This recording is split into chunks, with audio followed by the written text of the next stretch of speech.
માં જગત જનની જગદંબાના આરાધનાનું પર્વ એટલે કે આસો માસની નવલી નવરાત્રી સમગ્ર ગુજરાત સહિત ભારતભરમાં ભક્તિભાવપૂર્વક નવરાત્રી ઉજવાય છે.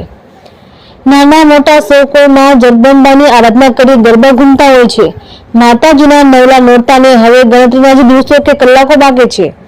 ત્યારે યાત્રાધામ વીરપુરમાં ગરબા ખેલૈયાઓમાં ગરબા રમવાનો ભારે અનેરો ઉત્સાહ જોવા મળી રહ્યો છે, જેમને લઈને નવરાત્રી અગાઉ જ ખેલૈયાઓએ ગરબા રમવા માટેની તૈયારીઓ પણ શરૂ થઈ ગઈ છે. ખાસ કરીને આ વર્ષે અર્વાચીન ગરબામાં ગુજરાતી ફિલ્મનો હેલારો તેમજ બરોડો અને ડીજે રંગોલો સહિતના અવનવા ગરબાના સ્ટેપનો ખેલૈયાઓમાં વધુ ક્રેઝ જોવા મળી રહ્યો છે. ખેલૈયાઓમાં નવરાત્રીમાં ખૂબ જ ઉત્સાહપૂર્વક ગરબે રમવા અનેરો ઉત્સાહ છે. ત્યારે આગાહીકારોના મત મુજબ નવરાત્રીમાં કદાચ મેઘરાજા ગરબાઓના રંગમાં ભંગ પાડી શકે છે.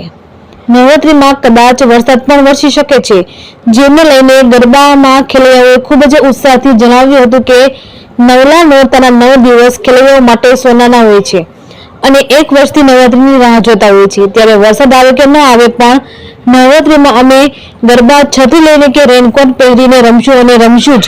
અને ગરબા રસિકો નવરાત્રીમાં વરસાદ ન પડે અને નવલા નોરતામાં ધામધૂમથી ગરબા રમી શકે તેવી પ્રાર્થના પણ માતાજી આરતી ઉતારીને કરી હતી.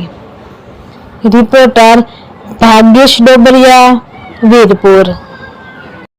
મારું નામ કૃપાલી ગઢવી છે. અમે ખેલૈયાઓ નવરાત્રિના 9 દિવસથી ખૂબ જ આતુરતાપૂર્વક રાહ જોતા હોઈએ છીએ. નવરાત્રિના 9 દિવસની હવે ગણતરીના જ કલાકો બાકી રહી ગયા છે, ત્યારે અમારા ખેલૈયાઓ એટલા ઉત્સાહિત છે કે બધા રમવા માટે ખૂબ જ તૈયાર છે. અત્યારે આગાહીકારો વરસાદની પણ જાણ કરી રહ્યા છે કે વરસાદ આવશે, છતાંય અમારા જે ખેલૈયાઓ છે એટલા બધા આતુરતાપૂર્વક રાહ જોઈ રહ્યા છે કે બધા સાથે ગરબે ઝૂમવા માટે તૈયાર છે. મારું નામ હેતલ સરવૈયા છે. અમારી આ નવલી નવરાત્રિના નોરતાના 9 દિવસો જે અમારા માટે સોનાના દિવસો છે, એની અમે આતુરતાપૂર્વક રાહ જોતા હોઈએ છે.